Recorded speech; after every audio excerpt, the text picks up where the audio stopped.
Hey, thanks for making it to Veterans Info Tap. I'm glad you made it. Wanted to throw out there some of the aftermath from the nomination hearing for former Congressman Doug Collins, who is going to be the VA Secretary. Now, he's moved along in the process past the Senate Veterans Affairs Committee, going to the full Senate to get those votes in place, and hopefully that should happen, I think, here by the end of the month.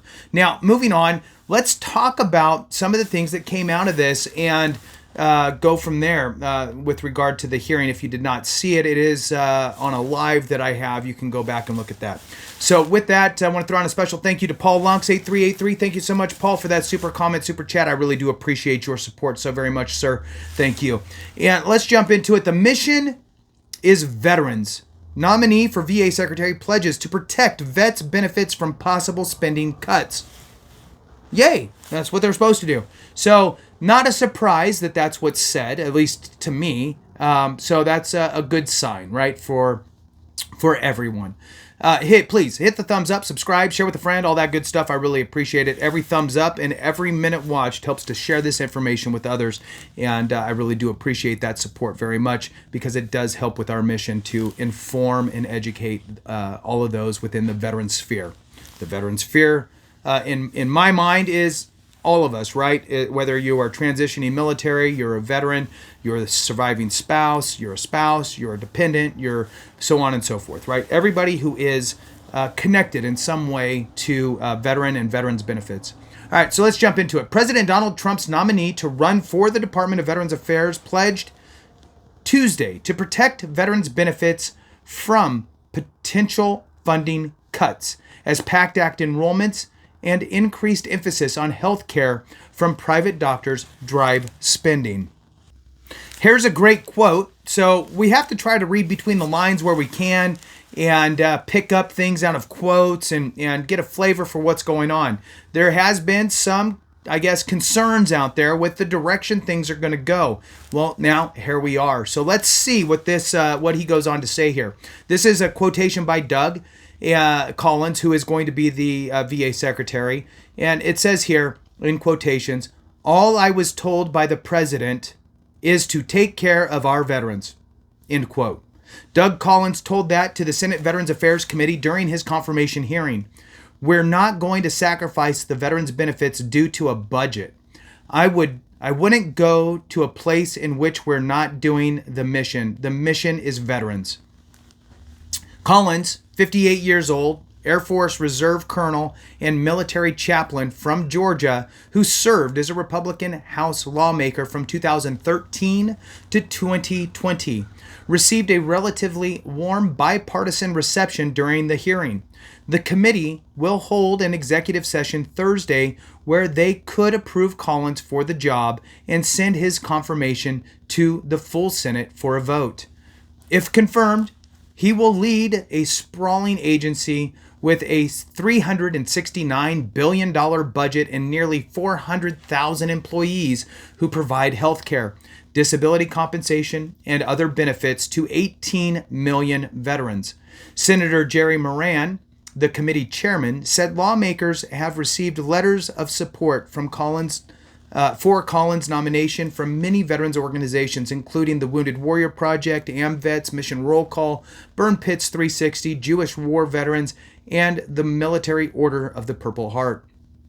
Senators focused their questions to Collins on several long-standing challenges that have plagued the department, including how he would manage veterans' access to health care when it is unavailable at the VA because of geography or wait times. They also asked how he will manage two recent costly laws that provide increased care for some veterans as a new administration takes power and is adamant on reducing government spending. Senator Bernie Sanders said the cost of providing veterans who need private community care went from $8 billion in 2014 to $31 billion in 2024. What the debate comes down to is not whether somebody should be able to access community care, but where are we going to put our resources? Are we going to allow the VA to wither on the vine, so to speak? Sanders said. The Sergeant First Class Heath Robinson, honoring our promise to address Comprehensive Toxics Act, or the PACT Act, became law in 2020 and extended benefits, including health care and disability compensation, to former service members who who developed illnesses following exposure to hazardous materials while on active duty. The Elizabeth Dole Home Care Act passed last month and gives severely ill and aging veterans access to convalescent care in their home.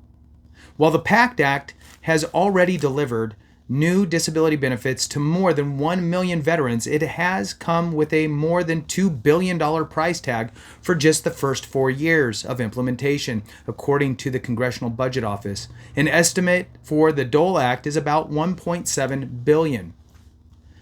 How will you make sure the VA Toxic Exposure Fund remains viable for years to come while providing the levels of care our veterans have earned? Asked Senator John Boozman.